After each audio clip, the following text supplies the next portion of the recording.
The presenting sponsor of Pod Save America is Blue Apron. Blue Apron is the #1 fresh ingredient and recipe delivery service in the country. Their mission is to make incredible home cooking accessible to everyone. This is a long one, Lovett. It's not just the short one. Oh, okay. They achieve this by supporting a more sustainable food system, setting the highest standards for ingredients, and building that community of home chefs that you know and love.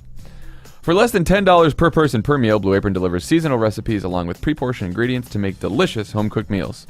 Choose from a variety of recipes each week, or let Blue Apron's culinary team surprise you. Recipes are not repeated within a year, so you will never get bored. Customize your recipes each week based on your preferences.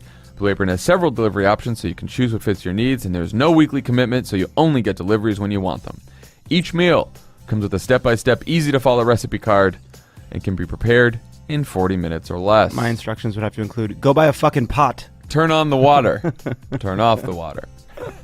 You'll love how good it feels and tastes to create incredible home-cooked meals. Replace the light bulb in your kitchen.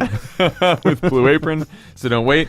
Go to blueapron.com/crooked to get $30 off your first meal with free shipping. That's blueapron.com/crooked.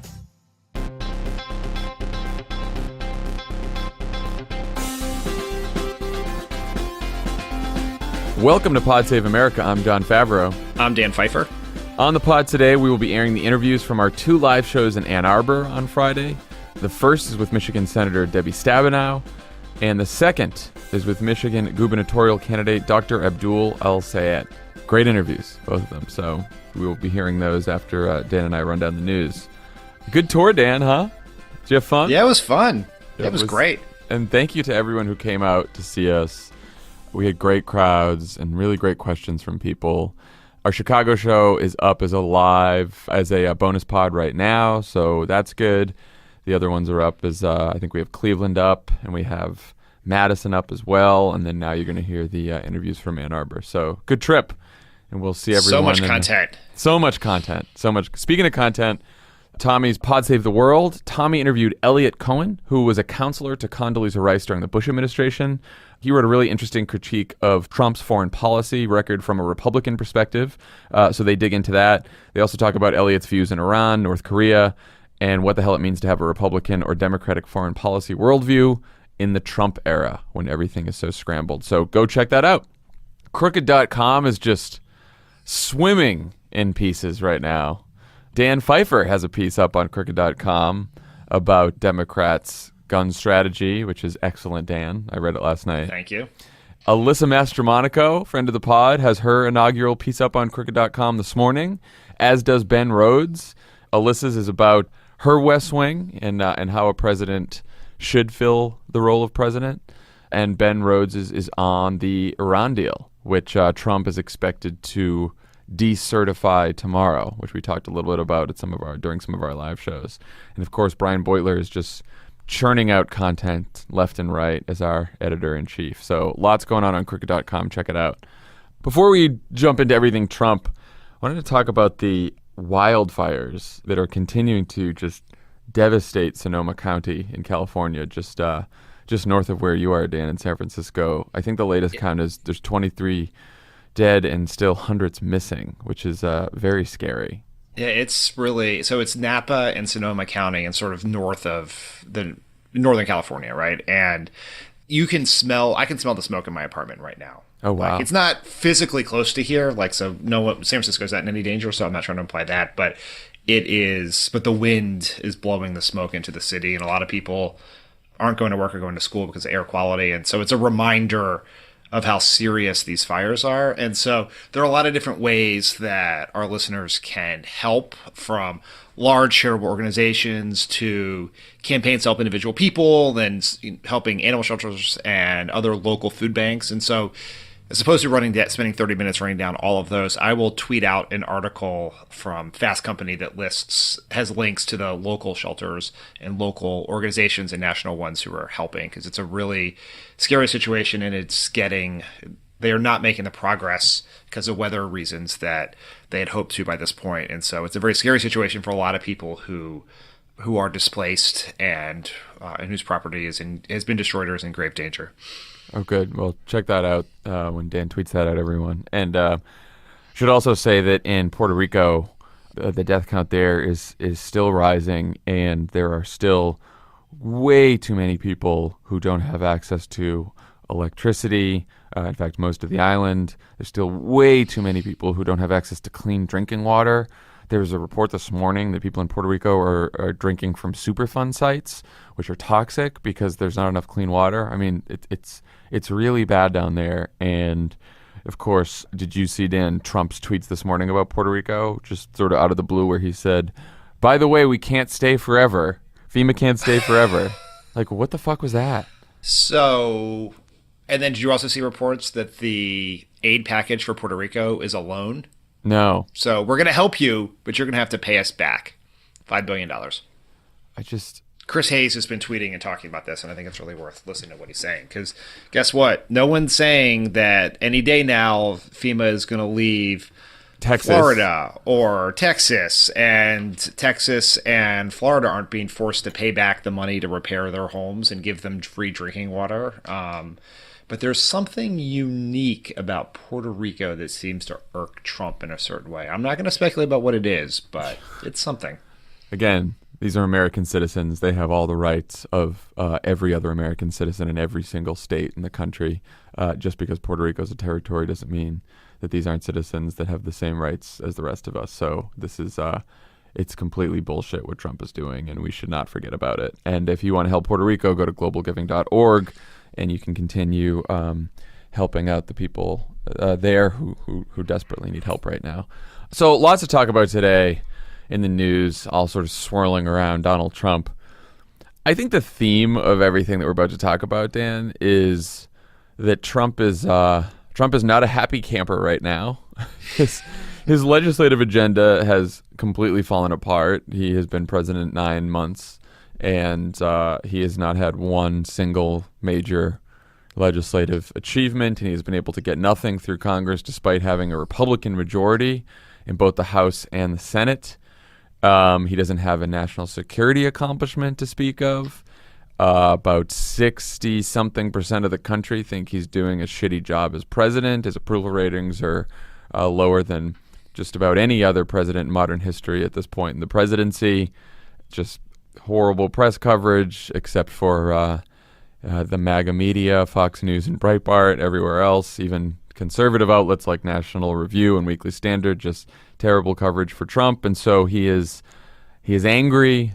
He's unraveling a bit, and so he's turning to executive orders because he has power there. He's trying to start culture wars, and he's, tweeting about Kim Jong-un and other kind of national security issues because that's all he can do. So that's sort of the backdrop to what we're about to talk about, and what he just did, what Trump just did as we're starting to record this on Thursday morning, is sign an executive order on healthcare. This executive order would allow insurance companies to sell shittier healthcare plans that don't cover pre-existing conditions and don't offer benefits like mental health care, maternity care, or prescription drug coverage. The idea is if enough healthy people buy these shittier Trump care plans, it will leave only sick people with the Obamacare plans. And as a result of that, prices will go up. At some point, this could cause insurance companies to pull out of entire counties or states. One thing we should know is that states can still regulate their own health insurance plans and make sure that their health insurance plans do cover pre-existing conditions and do cover some of these essential benefits that the Affordable Care Act tells you have to cover, like maternity care, prescription drug coverage, et cetera. So this executive order could matter most in red states where Republican governors want to follow Trump's lead, and matter less in blue states. But either way, it is not a good thing for the Obamacare insurance markets. Stan, what do you think about this? Well, I like that you said that they want to follow Trump's lead, which I think is a very generous description of Republican governors. I like to think about it that they hate Barack Obama more than they love their own constituents. Yeah, so they're willing right. to make them suffer. It feels like the Affordable Care Act battle is never ending, right? It's like you defeat it. It's like you're sticking your finger in the dike, right? Everywhere. Right. Like we beat skinny repeal, we beat BICRA, we beat ACHA, we beat whatever the thing is that we last beat that caused him to give up, and then Trump just takes out his pen and signs an executive order that potentially has grave consequences for a lot of Americans. And, I was talking about it with Hallie this morning, and she's like, you have to talk about the executive order. I was like, trust me, we're going to talk about the executive order. And I was like, but what's so hard about it is on the other battles, you could say, here's what you can do. Call your member of Congress, right? Protest, show up. And in this situation right now, we feel the consequences of losing presidential elections, where with just a pen, our president can do something incredibly damaging. But what we can do is Congress has the power to affect the implementation of these orders. They can use the power of the purse to infect them. They can use the congressional review process in other ways. And so if you needed one more possible reason, and I can't imagine that would be the case, but if you did, to care about, organize, and go vote in 2018, this is one of those reasons, right? Like the battle against Obamacare is going to go until the day Trump leaves office, but we can make progress in 2018. Yeah, there also could be legal, and there will be probably legal challenges to this executive order as the agencies try to implement it. The executive agencies are the ones like the Department of Health and Human Services, the Department of Labor. These are the people who are charged with actually implementing this executive order. And so how they will do it, when they will do it, is unknown at this point. The other thing is, we talked a lot on the tour about Get America Covered, an organization that sprouted up to try to sort of take some of the outreach effort into their own hands because since the federal government has decided that they don't want to do an outreach effort to get people to enroll in Obamacare. But the more people we enroll in the Affordable Care Act, the less of an impact this executive order will have. And again, if you are someone who qualifies for subsidies under the Affordable Care Act, if you sign up for health insurance and you qualify for subsidies, insurance companies raising premiums and raising prices on these plans will not affect you because by law, your subsidies rise with the premiums. So if the premiums go up, so does your subsidies go up. So basically what this executive order could do is cost the federal government a lot of money because subsidies will rise along with the premiums for a lot of people. The people it will really affect is people who sign up for health insurance for the Affordable Care Act who don't qualify for subsidies, which are a lot of middle class people. And so this is who these Trump care plans are really going to hurt middle class people who need to sign with pre-existing conditions, who try to sign up for Affordable Care Act plans, don't qualify for subsidies, and suddenly get hit with these rising premiums because this executive order could potentially really fuck up the insurance market. And that's a real problem. But, if you go to Get America Covered, we have a very small window because of the Trump administration to sign people up for the Affordable Care Act over the next couple of months, but we need to make sure everyone knows about it, or as many people as possible know about it, so we can keep helping people sign up for this law and get health care. And people in their own lives, right? You can support Get America Covered by going to their website and supporting them there, but you can also take some agency on your own and use your social media feeds, talk to your friends and family about it. The odds are you know someone, whether it's a coworker or a friend from school or whatever else, who would like to know about this deadline, and so you can carry the message yourself as well and try to get people to sign up, because most people want to sign up. The reason they don't is they don't know about the deadline. Right. And so they may go looking for insurance in January and find out they are frozen out of the market for another year. It's really about informing people. Information is what keeping people from signing up. So, tell all your friends, annoy them about it, try to get them to sign up. Yes, definitely do that. So let's talk about the question of the moment this week is, is Trump melting down here? Is he unraveling even more than usual? We should probably start with the Hannity interview last night, which, Dan, I know you DVR'd. I did. It was really sad. I have to admit, I missed it. I followed the highlights on Twitter, but I did not watch the Hannity interview. Do you have any highlights you'd like to share with our audience? Well, Trump was not at his craziest. He really usually isn't with Hannity. He's relaxed. He doesn't have anything to worry about, Yeah, he's not angry. I will say that for those of you who listened to the bonus pod from Chicago or in the audience where we did Okay Stop, the Love It or Leave It game with the Hannity Huckabee interview, or the Trump Huckabee interview, is that Hannity makes Huckabee look like Tim fucking Russert. It is not there aren't even really, every question is sets a context of Trump's success, right? Yeah. but there's like the optics were weird because you've been in the room for one-on-one interviews where there's like tight shots, and they make the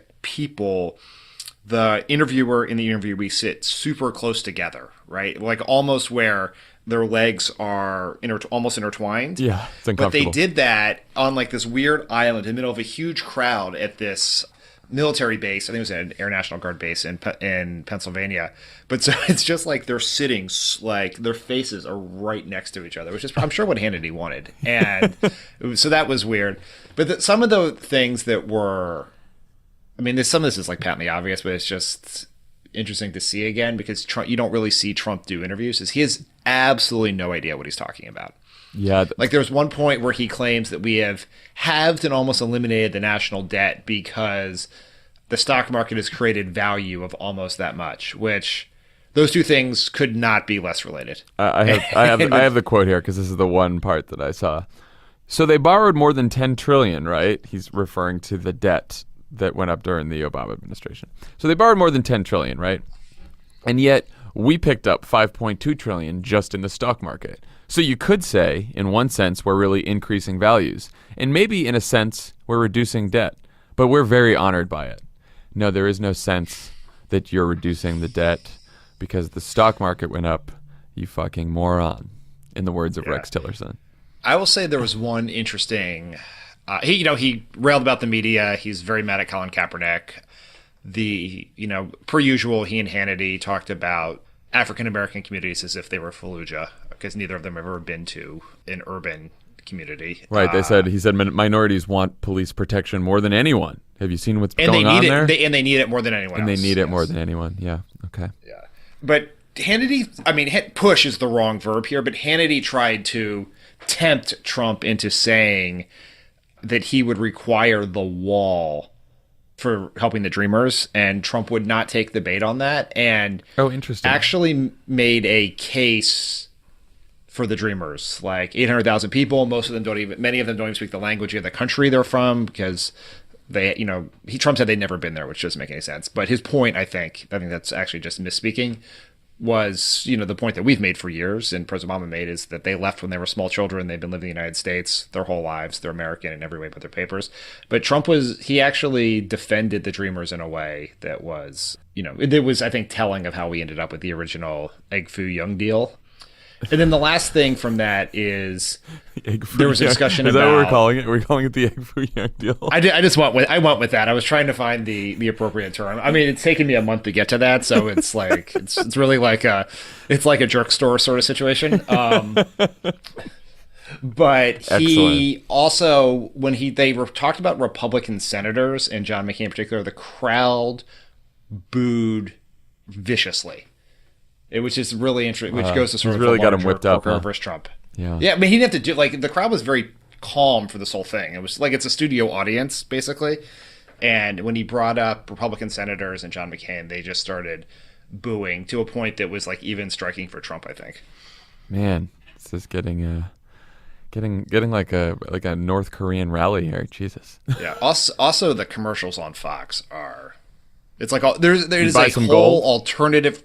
It was just a whole alternative world. Like you really listening to Hannity and the commercials. It's just it's an alternative universe with no connection to reality. Where the economy was terrible under Obama, it's magically fixed under Trump. Trump has, in his own words, basically solved the problem of undocumented people crossing the border. Basically solved. But he still would like the wall because he had to get that last 1%. But it is it's the Fox mentality, and it's not healthy. Appreciate the congrats.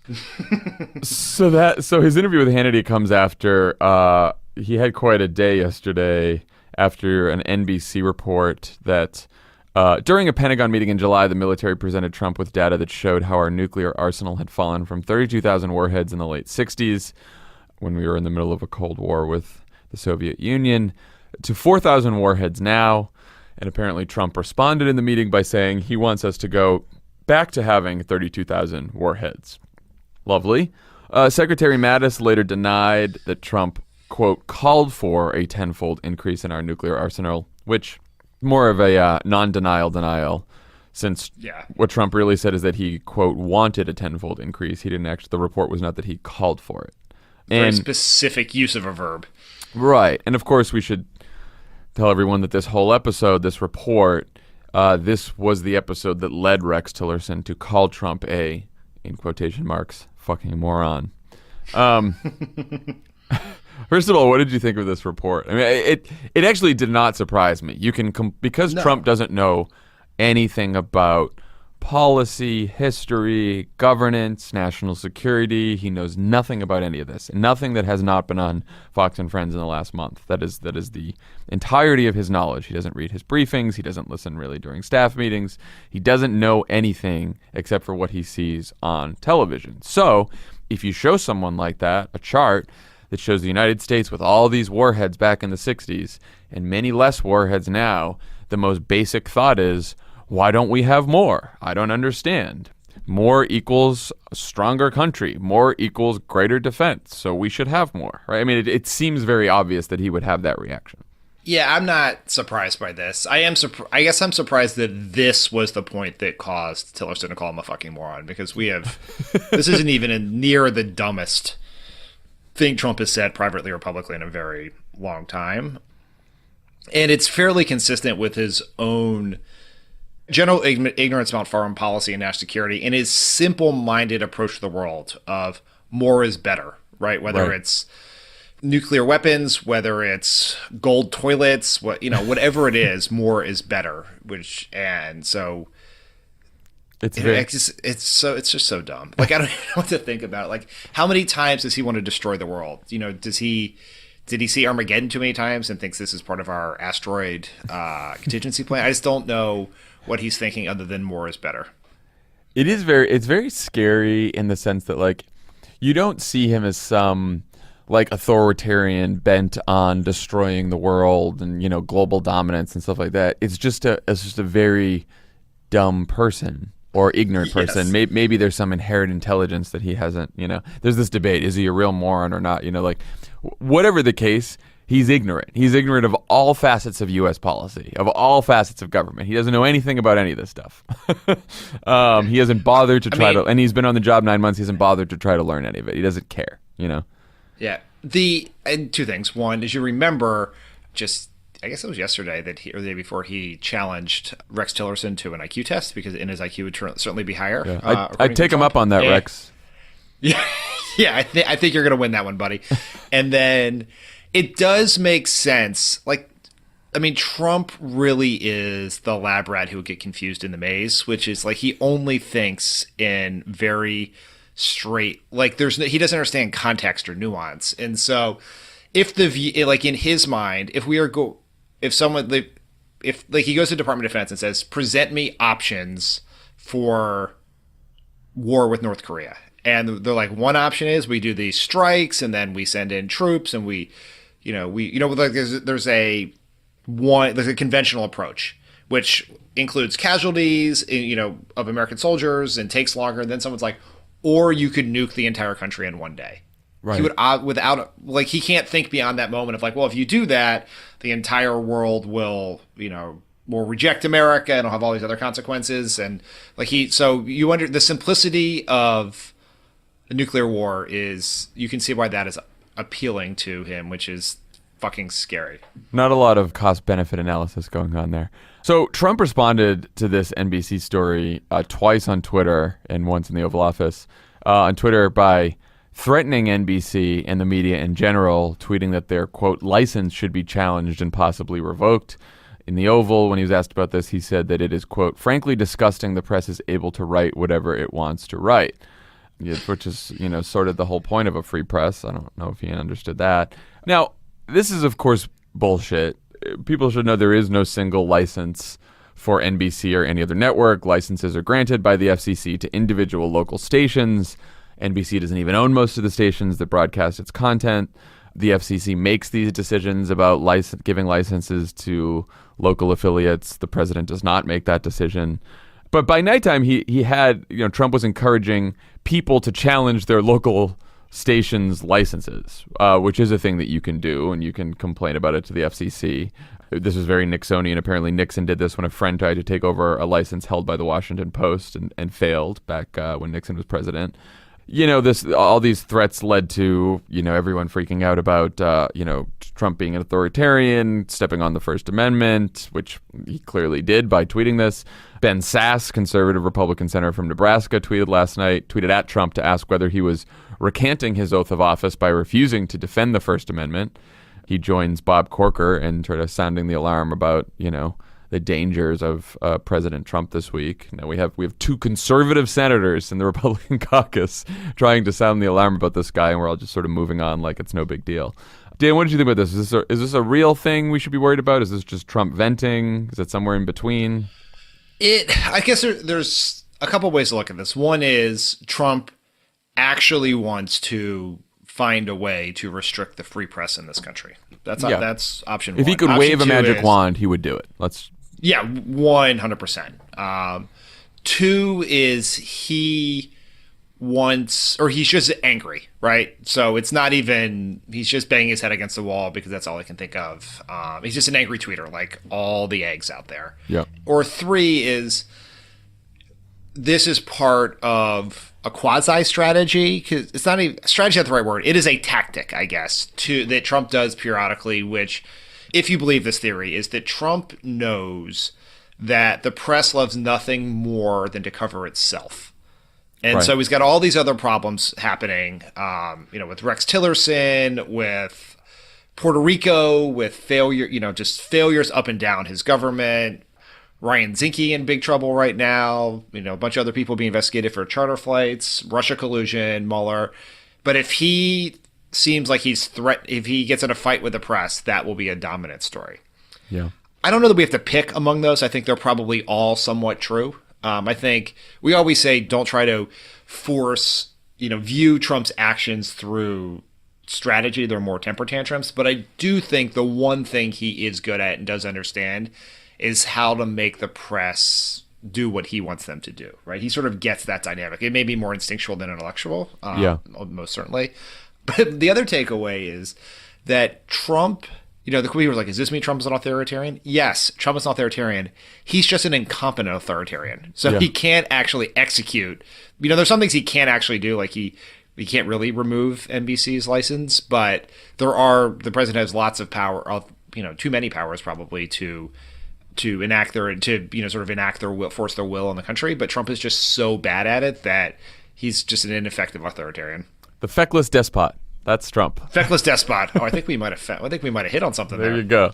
Well, so this all moves towards this Vanity Fair piece that Gabe Sherman wrote, it's quite a piece. You should go read it. It's titled, "I hate everyone in the White House," Trump seethes as advisors fear the president is unraveling. Very cool. Here are some of the highlights. Several people close to Trump tell Sherman that they describe Trump as, quote, unstable, quote, losing a step, quote, increasingly unfocused, and, quote, consumed by dark moods. Yeah, no shit. What's causing it? Stalled legislative agenda. And then, very particularly, he is very upset that he backed Luther Strange in Alabama and that Strange lost the race to Moore because it showed Trump that the cult of personality around Trump does not hold, that perhaps Trumpism itself is more powerful and more influential than Trump the person. I thought that was pretty interesting, Dan. Is Trump melting down or unraveling or whatever the right term is kind of a question that answers itself. Yes, he is on a It's been a slide since the inauguration. Yeah. He started out in a really bad position. Yeah, and it has gotten worse every day, and it will continue to get worse as long as he is in office, which may not last that long, per Steve Bannon in this article. Right. Well, source close to Trump said that he vented to Keith Schiller, who was his former private security guard, who became like his director of Oval Office operations, who left the White House recently. At one point, Trump screamed to Schiller, "I hate everyone in the White House. There's a few exceptions, but I hate them all." That's what he said. Trump, I'm with you. I hate them all too. We can agree on that point. And then There's reports that John Kelly, the chief of staff, is miserable and might leave, but is there to prevent a disastrous decision. West Wing aides have worried about Trump's public appearances. One advisor said, quote, he's lost a step. They don't want him doing adversarial TV interviews. Again, no shit. Lost a step from when? Yeah. Like, when was the part When was he where on was firm just- ground? Yes. It's so... When was he in a commanding position? I don't remember that. Two sources said Bannon told Trump the risk to his presidency wasn't impeachment, but the 25th Amendment. The 25th Amendment is where the majority of the cabinet can vote to remove the president. Trump responded, "What's that?" What do you think about this? We've talked about the 25th Amendment thing before. Seems a bit far-fetched because not only does the majority of the cabinet have to vote to remove the president, but then immediately that goes to Congress to sort of ratify. And so you'd still need huge majorities in both houses of Congress to confirm the cabinet's decision to remove the president. Here's just a little lesson in life, whether it's the 25th Amendment, whether it's impeachment, whether it's congressional oversight, whether it's going to the grocery store, any plan that requires Paul Ryan to play a leadership role is doomed to fail. And so what is actually the danger of this idea we hear this all the time. We heard this a lot from the folks we talked to during our tour, is that everyone wants results right now, right? It's like, what is the plan? Trump's been in for 9 months. What is the plan to get him out by next week? Is it impeachment? Is it 25th Amendment? Is it Mueller frog marches him out of the White House into jail? What is the thing? And there is some danger in Democrats just holding out hope for things we have no control over. We cannot impeach Trump. We cannot enact the 25th Amendment. We cannot make Bob Mueller arrest him. Like, those are not things that can happen. The only thing we can do is organize to stop his agenda and then win elections. And like a plan that requires Steve Mnuchin to vote with some of his colleagues like Ben Carson and Trump's billionaire friends, Wilbur Ross and Betsy DeVos, seems like an unlikely thing to hang our hat on. No, this is incredibly important because there's this feeling that like maybe Bob Mueller will save us. Maybe the impeachment fairy will save us, right? Like some outside circumstance that leads to Trump's removal from office that is not an election where we work our asses off and organize and mobilize and elect a Democratic Congress, elect a Democratic House, try to elect a Democratic Senate, and then ultimately elect a Democratic president. Those are the only things that are going to remove Trump from office. I mean, look, yeah, off chance could impeachment work if something truly horrible comes to light? Maybe. I don't know. Why even bother predicting it? Why even bother predicting it or not predicting it? It's not happening. There is no crime that Trump could commit that would cause Paul Ryan between now and 2018 to impeach him. None. Trump could murder someone and Paul Ryan would be fine with it. And I'm like, I'm not kidding. I'm actually not kidding. I think you can already see the world in which, like, Fox explains why it was actually in self-defense that Trump killed this person, and everyone won't believe it. Like, there is no, like, Paul Ryan will do nothing to save us. Yeah, I think we've all realized. I don't like Paul Ryan. No, if that wasn't clear. I don't think he's on the level. Someone asked him about the Trump threat to take away media licenses today, and he said, "I'm a constitutional conservative, and I'll just leave it at that." Cool. It's Thanks, like Paul. It's like asking someone, "What is your response to this racist thing someone said?" I don't like racism. I'm an American citizen, and I don't like racism. Yeah. Yeah. Also, Paul Ryan has an oath to defend the fucking Constitution. Yeah, right. We'll see. The last thing about that Vanity Fair piece, which I thought was interesting, is Bannon apparently said that Trump, and this was an associate of Bannon, someone close to the Trump White House who revealed this to Sherman, said that Bannon said Trump only has a 30% chance of making it through his first term, which is, after everything we just said, is very interesting. That I don't know if that, I mean, it's an interesting thought from Bannon. I have heard, I mean, we've all heard from reporters and people who talk to Bannon that Bannon has sort of given up on Trump as a figure, as a president, in achieving everything that Bannon hopes to accomplish. But of course, Bannon has not given up on the idea of Trumpism, what sort of fueled their whole campaign, and that is why he's mounting challenges to all these Republican senators with, a bunch of lunatic candidates like Roy Moore, just to try to fuck up the system and take everything down. It's hard to see the world unless the only way I could see Trump not finish the term would be if he, for some reason, decided he just didn't like the job and decided to go home. But right. I don't think there's any. Seems unlikely because that would force him to concede that he lost something, which I don't think he can do. So the last thing he's been doing this week to sort of just stir up culture wars because he can't do anything else because he's a feckless despot, he's continuing to go on his tirade against the NFL and the players who were taking a knee during the national anthem. This week he threatened the NFL's tax exemption, which doesn't really exist, right? Yeah, it never really mattered very much because it's the individual teams who could benefit but don't. But then even given that in 2015, the NFL gave up that tax exemption. Right. So that was just it doesn't exist. Yeah. So much like the media license thing, it's just a threat, sort of an empty threat. It seems as if Trump has persuaded at least some of the folks in the NFL to go along with him. Roger Goodell had a statement that the commissioner of the NFL this week said he believes players should stand. And now the owners of all the NFL teams are meeting on this. And already Jerry Jones, the owner of the Cowboys, said that his players must stand or lose their jobs. What do you think about this, about all these rich billionaire owners coming around to Trump's view on this? Well, the NFL owners, almost to a person, are bad people, right? It's not like I think that they treat the players as disposable human beings, right? NFL players can't get guaranteed contracts.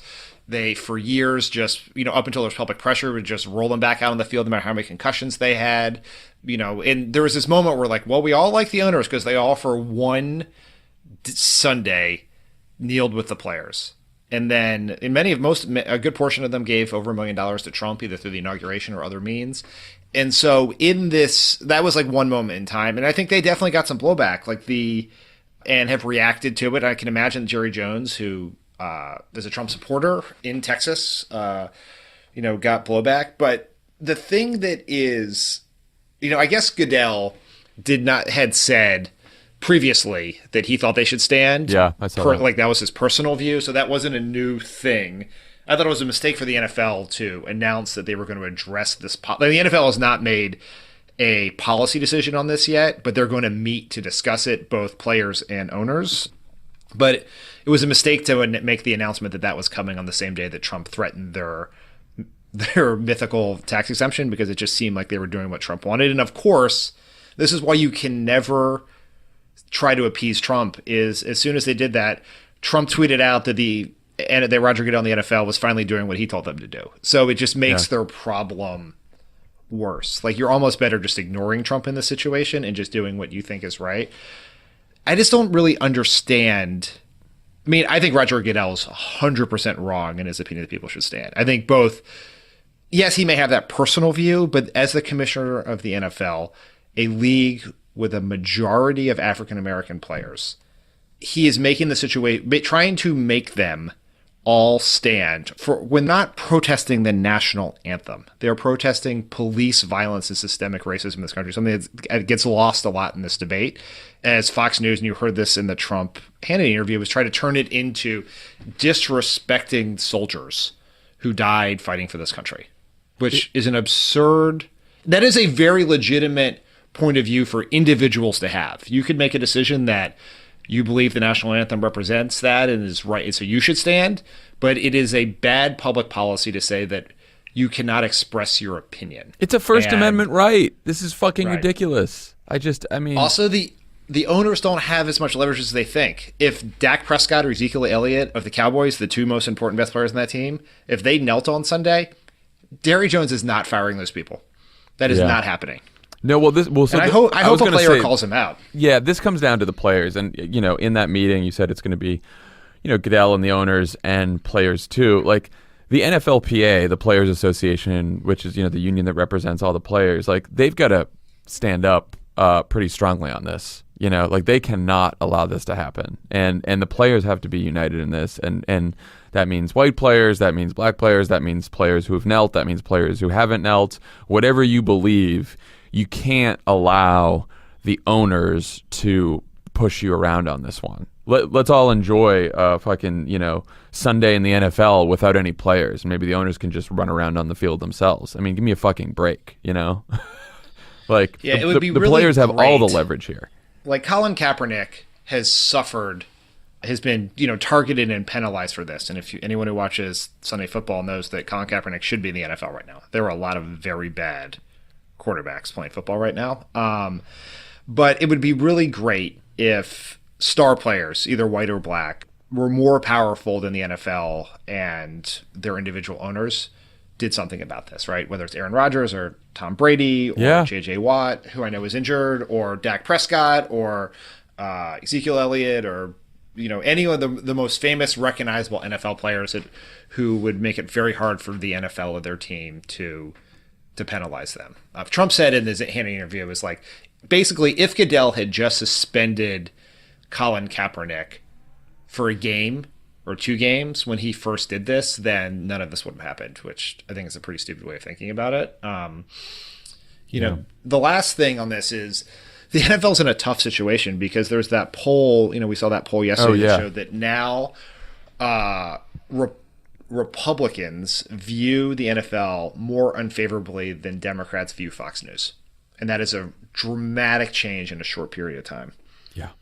It's like these polls that you see where, you know, all like Republicans thought that the economy was doing poorly right before Trump became president, and then like the second after he became president, suddenly a majority of Republicans think the economy is doing well.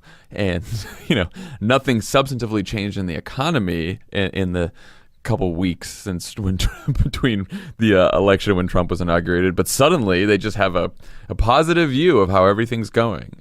It's just another indicator of how tribal politics has become, which is just, and that, particularly on the Republican side, it is asymmetrical in how people view these things. Yeah, and it also is proof that the stick to sports notion, or the keep politics out of things, it would be nice if there was some part of life that was permanently walled off from politics, where Trump supporters and Clinton supporters and Bernie supporters could all get together, pretend like they have no differences, but that doesn't exist anymore. If football is now becoming this battleground, you know, that is because is a proxy fight for all the other differences in the world and political differences in the world, then, you know, that's just how life is. And which leads me into, I just want to say one thing about ESPN's decision to suspend Jemele Hill. Oh, yeah. Which was, you know, Jemele Hill was suspended for, we're not entirely sure why suspended, but basically she was reacting to Jerry Jones and saying to her followers on Twitter that if you care about this and you want to stop it, the only way to exert pressure on individual NFL teams, the NFL itself, is via sponsors, whether it's boycotts or whatever else. True. It's how, you know, it's basically the only way in which Fox was forced to deal with Bill O'Reilly and Roger Ailes was because advertisers were backing out because individual citizens were putting pressure on advertisers. Now, that is not a controversial statement. It is also a patently obvious statement, but this idea that you're going to talk about politics, be forced to talk about politics all the time on ESPN because of what Trump's doing, and Jemele Hill will get suspended for 2 weeks to do it, is a sign of just the ESPN once again, and we've seen this many times, giving into, you know, placing their desire for sponsors and the relationship with the NFL above the loyalty they have for their employees. And it's a really bad, dumb decision in this world. We are past the point where someone like Jemele Hill can or should be prohibited from having an opinion on anything other than the very specific issue ESPN wants her to talk about. And especially in a world where ESPN, because of the way it's suffering broadly, because people are cutting the cord and everything else, has banked everything on individual personalities. They asked Jemele Hill to host The Six because she had a personal following, and, you know, and a sort of a very appealing, interesting personality. And then when she expresses one portion of that personality, they suspend her. It's stupid. And it's stupid. It's like it's a very old media way of acting too. It's like, and it's heavy-handed, and it's from the top, and it is just, it is absurd. And the idea that like she shouldn't be talking about this is a huge, as we just said, it is impossible now to wall off politics from sports. This is a huge issue in sports, a huge issue in the NFL. And so as a commentator on sports, of course she should be talking about this. And of course she has opinions, just as political commentators on the news on CNN also have their opinions about politics. Yeah, it's like if she just was on a live broadcast of SportsCenter and yelled out what she said, yes, they can suspend her. That's their place. But Twitter is a different space. And I, to your point, there's an old media way of thinking about it. So the way ESPN has handled Jemele Hill, the Jemele Hill situation, is a metaphor for why they are struggling so mightily in the changing media environment. Yeah. Ugh, bad stuff. Is there any positive note to end on, Dan? Yeah, Trump's super unpopular. Super unpopular. There's a self-selecting audience bias here, but we met awesome, inspiring, activated people on our tour who are looking for things to do. They are, engaged in politics in a way they've never been before, that isn't to say that we engaged them in politics, but they have come to listen to us, I think, because they've become interested in politics. And talking to the people that we talked to throughout our trip was actually made me feel really good about the future of progressivism, the future of politics, future of our party. Like I thought that it was a really inspiring group of people, both the candidates and the people we talked to, like Tamar Manassa, who from Chicago, and her bravery and inspiring activism on the South Side of Chicago to prevent gun violence. Like there are great stories out there that if you could just exclude stories that say the word Trump, you really see some really great people doing great things in their community. The amount of people who came up to us and said they were running for office for the first time. I mean, dozens of people that we met in the various cities, which was really cool. I thought that was especially true. And, we went to 2 colleges while we were on the road. We went to University of Wisconsin in Madison, and we went to University of Chicago, and went to the Institute of Politics there that David Axelrod runs. And especially the students, you would think at a time like this with the news that we read every day that they would be pretty down and cynical, and they were not at all. They were inspired, and they were ready to go do something about all this. And the most common questions to us were, what can I do? I want to go help. Make sure, how can I help in the most effective way possible? And so that was good to see. And now we just need to see that not just in 2020, as we've been saying, and not just in 2018, but we've got a couple big races in Virginia and New Jersey and in state houses all across the country. In a month now, we got an election day in November 2017, and then we all got to get to work to make sure we don't have low turnout, especially among young people in the 2018 elections. And if we show up in 2018, we will be having very different conversations about Donald Trump and what's going on in Washington after November of 2018 than we've been having this year. So that is one thing to keep in mind. The one thing I always think about when I think about the 2018 elections is basically presidents have to address the media after an election. And I think about what that press conference would be like if Democrats took the House back, or the Senate, House and Senate. Like how the look on Trump's face, we went through that twice in 2010, 2014. It's no fun. And I would like Trump and his team to have to go through that painful process and us get to watch it in real time. Yeah, well, all right. Keep that in mind as we get to work over the next year. Okay, when we come back, we will have our interviews from Ann Arbor with Michigan Senator Debbie Stabenow and Michigan gubernatorial candidate Dr. Abdul El Sayed.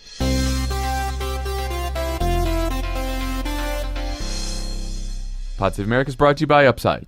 If you travel for business, it's a game of wins and losses. I feel like we had more wins than losses during our travel experience for business over the last week. Oh, yeah. We're 7-0. Popping open an overhead bin and finding it empty, that's a win.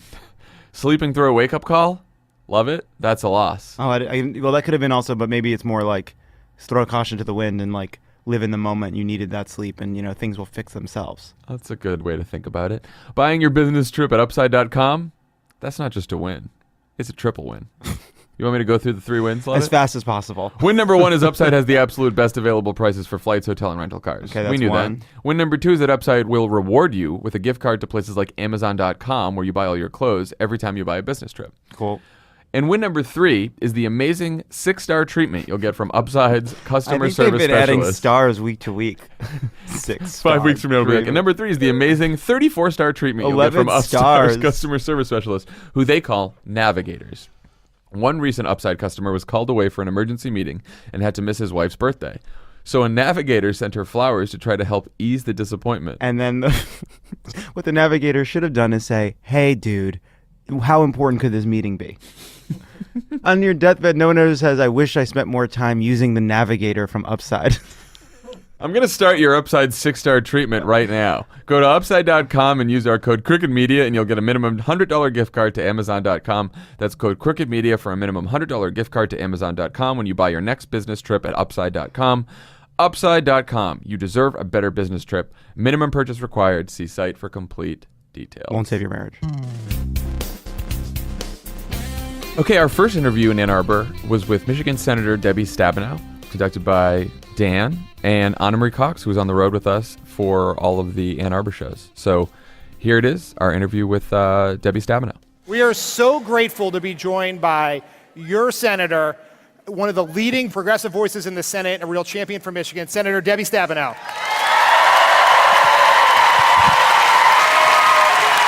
Good to see you. All right. I think they like you. Wow. Yeah. Wow. They don't do that when I walk into the Senate. I don't know. I'm going to take you with me. Well, thanks so much for joining us. Absolutely. So we spent quite a bit of time talking about the most recent development with ACA in the Trump administration, particularly the rollback of the birth control coverage mandate. How do you see the House and Senate responding to that? Well, first of all, it's terrible, and it's just one more nail, in terms of trying to kill the ACA. And unfortunately, with the House and Senate being in Republican hands, we're not going to be able, probably, to turn that around. I mean, the good news is, in a very bad situation, is that democracy worked on health care, and people got engaged, and they pushed back, and we stopped them. And you know what? That really is democracy at work, because they have 52 members in the Senate, as you know. Yep. We have 48. I like to call us the fighting 48. But they had enough votes if they had stuck together. But people got engaged and had the courage, frankly, to tell their own personal stories and get engaged in a way that we've not seen in a long time, that I'm really hopeful will carry over into so many other issues that we need to engage on. But it did show democracy works. On this one, the Trump administration certainly is very willing to attack women and women's health care, and I think it's going to be tough to roll that one back. So, a political question. Obviously, we were all shocked and disappointed when Hillary Clinton lost Michigan. Right. Did you see that coming on the ground here, and what can Democrats do to get back on top of her? Because there is not really an easy path to 270 without Michigan, which has been a core part of both of Barack Obama's wins and every Democratic win for a long time. Well, the last election, I think, was complicated, and one of 50 things, if it had changed slightly, she would have won, no question. For me, the big question is what you said about the next election in 2020, and we're going to make sure that doesn't happen again, right, you guys? Yeah. It's not happening again. Yeah. It's not happening again. There's too much on the line here. I think a lot of folks there was a whole range of things that happened, including taking things for granted and assuming she was going to win, and just various things. And we can critique it in a lot of different ways, and including what we know now to be Russian involvement, as well as mistakes made in the campaign. You can critique it a lot of ways. But this was a wake-up call.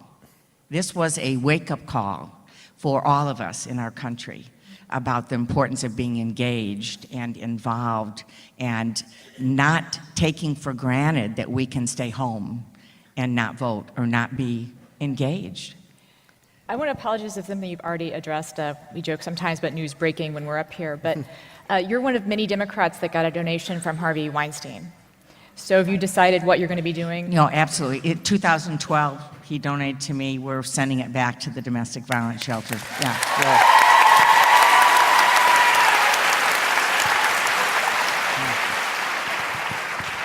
I really appreciate you saying that. You know, this is not a partisan issue, right? Sexual predators exist Absolutely. in the White House. Yeah. Yeah. Fact check true. We now, Every fucking day. Yeah. Yeah. They now have a national role model, you know, seriously, Yeah. which is disgusting, actually. Yeah. And I mean, this has been a very tough period for a lot of women, a lot of people that have undergone this kind of trauma. I mean, I don't necessarily want to ask you about your own experience, but are a woman who employs other women, who employs other people, you've been in these very male-dominated environments. What kind of guidance do you have, maybe, for young women who might face this kind of situation in their professional life or personal life? Well, first of all, you have to believe in yourself and have the courage to stand up for yourself. And that's easier said than done in situations. But then we have to support women and believe them when they step forward.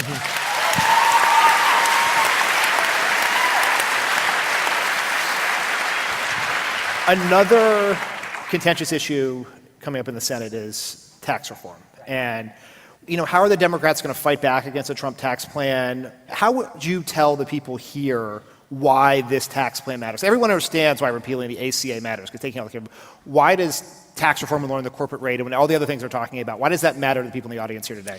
Well, it matters for a lot of reasons, and I have to say that they're actually making it much easier to fight against it than I thought they would because of the way they have released it. You know, first of all, and I'm on the budget committee as well as the finance committee and involved in many of these issues, but we had a budget committee debate and budget resolution which lays out what's going to happen coming year on budget and taxes and so on. And for them, it's all about the tax cuts. And it's not about a tax system that's fair for everyone or supporting families or small businesses that are the fastest growing part of the economy, or closing loopholes, taking jobs overseas, stopping companies from pretending to leave on paper when they're really here, but they then just don't contribute to clean air and clean water and building the roads and so on because they're not part of, you know, contributing to the country. There's a whole range of tax loopholes that we ought to be closing. They don't do any of that. So what they've done is say 80% of their tax cut goes to the top 1%, average $200,000 cut per person for the top 1%. They raise the rate on the lowest income people. They raise the tax rate. And if you have more than one child, you actually, because they do away with personal exemption, you will pay more taxes. So a mom with 3 children pays $1,000 more in taxes, potentially. And then, with that, this does not sound good. No, we're not done. Then, I hate to say it, but they come back one more time on health care because their plan pays for this in part by not only taking $1 trillion out of Medicaid. And in Michigan, most of our seniors in nursing homes get their health care. They're paid for in nursing homes through Medicaid, plus families and children. But now they, in addition to the Medicaid, which we just beat back twice, they take another almost $500 billion out of Medicare. So that's their tax plan. Their tax plan, to cut health care and I think you sold it. Yeah. So, I mean, if we want to do it right, you know, I'm happy to do the right kind of tax reform and simplify the code, as I said, and close tax loopholes that companies like pharmaceutical companies are using to leave this country and not pay their fair share of taxes while they're raising everybody's drug costs. One last quick question for you. You might have a very interesting opponent. Do you have any reaction to this opponent who will go unnamed? Well, let me just say, I also play the guitar, just for the record. Is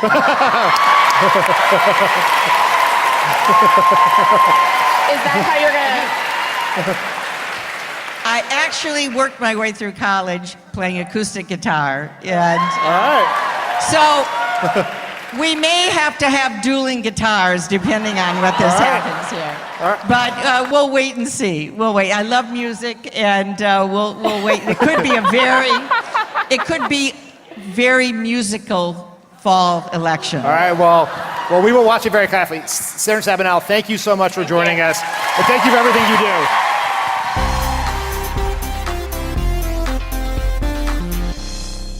Pod Save America is brought to you by Tommy John. Oh, good. When you were a kid, who bought your underwear? Mom? Maybe dad? I don't understand wanting to focus on who bought my underwear when I was younger. Maybe listen to the rest of the ad. You're a man now, Lovett. It's time to start dressing like it. Well, that's not really up for that. In all your layers. Tommy John, the next generation of men's underwear. Tommy John underwear is crafted from feather-light, breathable fabrics. That's true. That move with you, not against you. John, I want you to know something. I want to announce something during this ad. Are you wearing Tommy John underwear right now? I am, because it's part of a larger rollout of my announcement that I'm about to make. Are you ready? Yeah. I'm proud to announce that I have gotten rid of all other kinds of underwear. I'm a Tommy John man, 100% of the time. So I'm guessing that there's never any riding up. No. Translation, no more wedgies ever. Oh, not unless those kids from my high school find me again. All Tommy John underwear also features a contour pouch to keep your goods nestled up Nobody front. can stop those people. Plus a patented horizontal quick draw fly for smooth deployment. Yep. That's right, John. Tommy John's got a lot more than just the world's smartest, most innovative, most John, comfortable underwear. I would like to combine something from a previous ad. What's that? Comfortable glide. Now you say smooth deployment. I'm going to talk about their super soft undershirts. Never come untucked. And Tommy John's socks are made with proprietary stay-up technology, so they never roll down. They've even got amazing t-shirts made from soft, smooth, luxurious fabric that never shrinks or stretches out. They're perfect for everyday wear. And of course, Tommy John underwear is backed by the best pair you'll ever wear, or its free guarantee.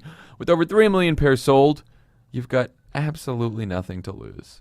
Hurry to TommyJohn.com/crooked to save 20% off your first order. TommyJohn.com/crooked. For 20% off. Once again, that's TommyJohn.com/crooked. Love it throughout all of his underwear. Except for the Tommy John. That's right. Pod Save America is also brought to you by the Cash App. Oh, the Cash App. You know what to do. Download the Cash App if you haven't Okay, before. you know what, though? You have what? 6 friends? So I bet you deal with a lot. Mm-hmm. And they're all using some other app. Mm-hmm. I know it's a thing to get everybody to switch, but you can do it.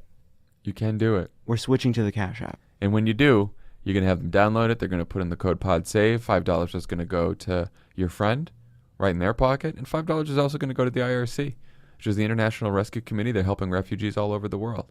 That's 2 wins. It's not triple win like Upside, but it's 2 wins. Here's the thing. We're dealing with a network externality here. Okay. You know? Yeah, no, we should explain it in this way. So the Cash App is better, but other people use a different app. And the fact that other people use a different app gives that app an advantage. I totally get it. You know what they say in advertising. The more complicated explanation, the better. Our listeners appreciate this part. The nuance. Many people came up to us and said that they like the ads. Many people did. Many people on all sides are saying that they like the ads. The Cash App. We're just switching to it. We're switching to it. We're not using the other apps anymore. Download it today. Enjoy yourself. Our second interview was conducted by Anna Marie Cox and me with Michigan gubernatorial candidate Dr. Abdul El Sayed. He's a fascinating candidate. If he won the governor's race, he would become the first Muslim governor in American history, which is very interesting and very inspiring guy. Obviously knows a ton about public health as well. That's his background. He was the Detroit health commissioner for a while. So this is our interview with Abdul. At 30 years old, he became the youngest ever health official of a major U.S. city. He's the health director of the city of Detroit. He's now running for governor. Dr. Abdul El Sayed.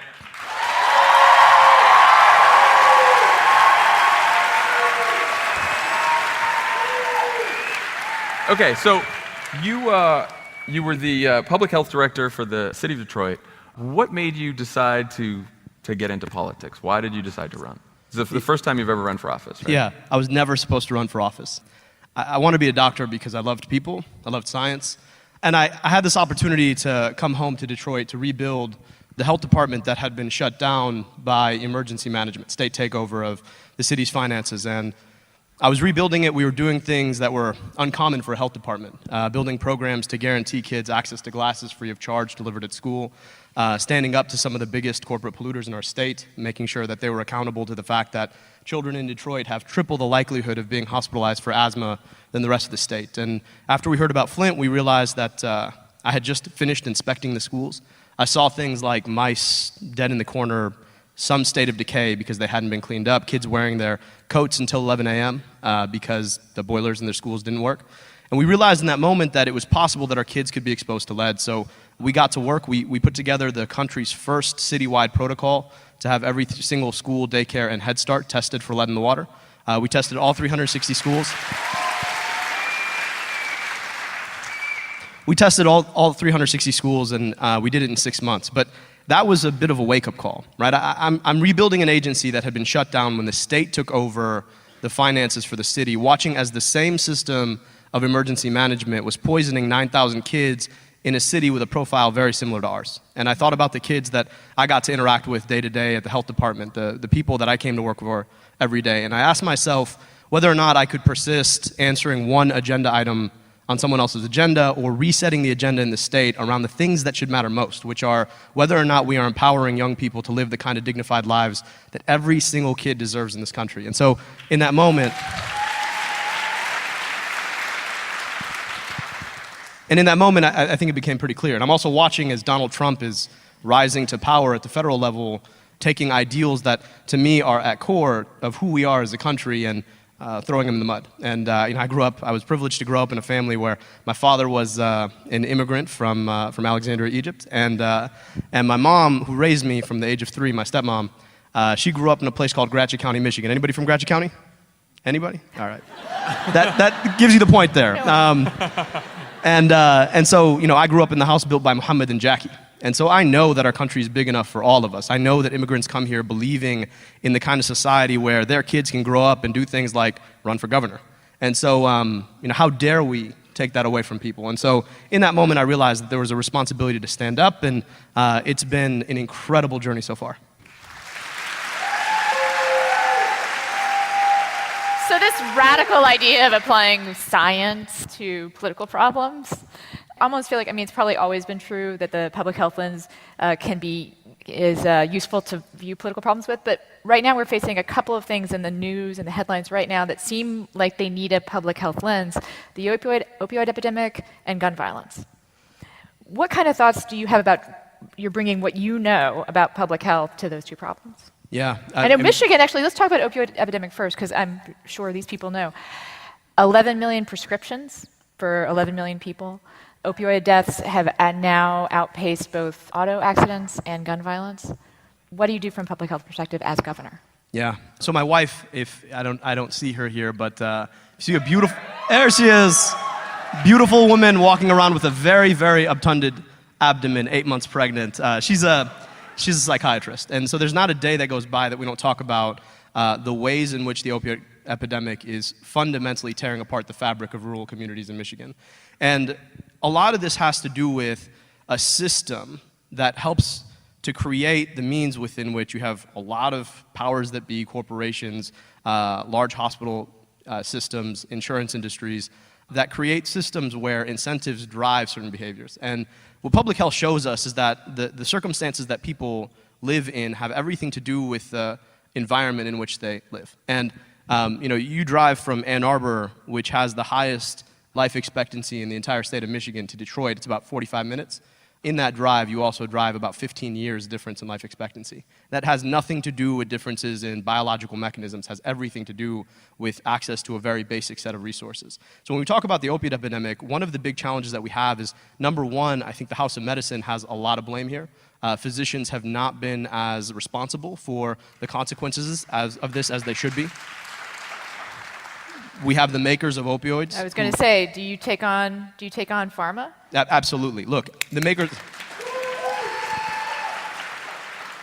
We have the manufacturers of the set of medicines that were intended to be used for a particular purpose, who knew that those medicines could be repurposed and therefore consumed more, and therefore pushed those medicines in certain ways that actually built up and became tinder for the opioid epidemic that we have now. And then lastly, it's about being able to build the outpatient circumstances that we need for people to be able to get the care that they need. In this state alone, we went from, there's a big transition in mental health care that took us from inpatient psychiatric units to outpatient psychiatric care. But what happened in this state is when we deconstructed the inpatient units, we then delivered a tax cut and nothing ever got built on the back end. And then the last thing we have to talk about is stigma, right? Unfortunately, almost everybody in Michigan knows somebody who's been affected by opiate use. And it's easy for us to see the people in our families and say, well, I know that person, they're a good person. But then anybody else outside of that circle, well, there's got to be something wrong with them. But if we were only willing to take that empathy and recognize that actually everybody is somebody's loved one, and we have to destigmatize this issue if we're going to be able to take care of it.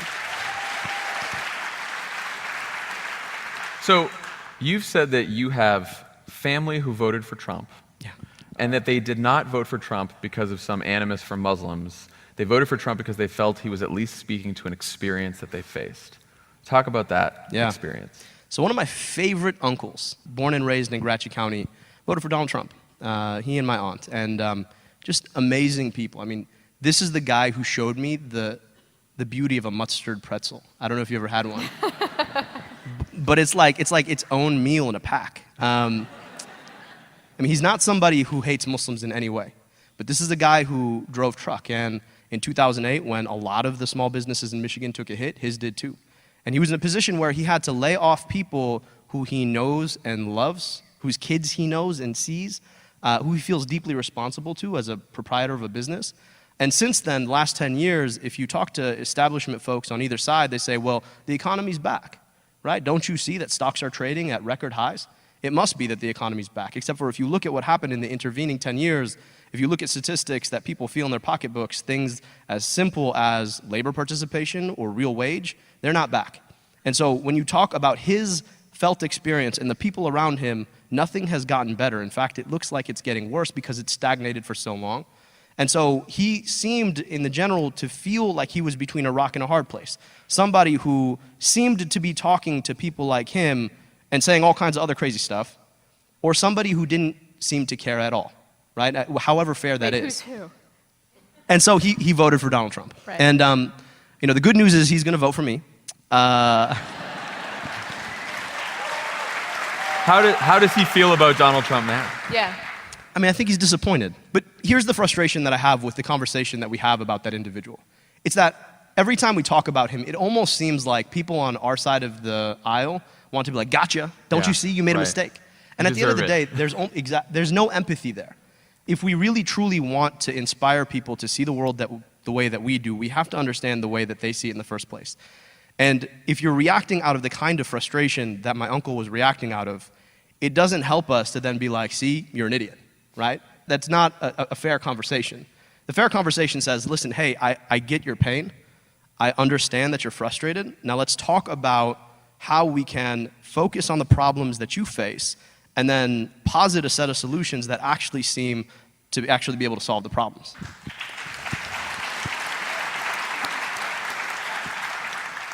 And what I've learned, I mean, we've traveled to 90 different cities, 45 different counties, spoken in hundreds of rooms now, and it doesn't really matter where you go. If you talk to poor or working or retired people in places like Detroit, or poor or working retired people in places like Kalkaska, up in the pinky area of the hand, Michigan love, huh?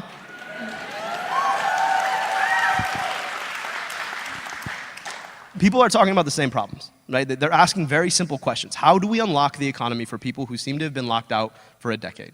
How do we rebuild schools in this state that are worth the dignity of our children? How do we make sure that people don't have to make that evil decision between getting sick and needing the treatment that they need or having to put their families in deep financial straits? How do we make sure that everybody in Michigan can walk tall for who they are?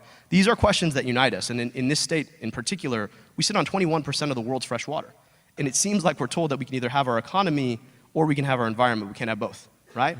And those are the issues that people talk about. Right? And so if we're willing to actually pay attention to those things, posit real solutions, and be credible on how those solutions can actually impact the lives of folks, I think there's a way that gets us beyond having to look at the other guy and say, isn't he so bad? We were right the whole way along. Right? And if we want to justify our own feelings of righteous indignation from 2016, that's one thing. But if we want to win elections and we want, more importantly, to solve problems for people who are truly suffering big challenges, then I hope that we can get past what happened in 2016 and start talking about solutions to problems that everybody faces in their lives. Because when we do, we win. Abdul, thank you so much for doing this. This is really great. It was my pleasure. It's an honor to be here, and thank you guys so much for having me, and go Blue!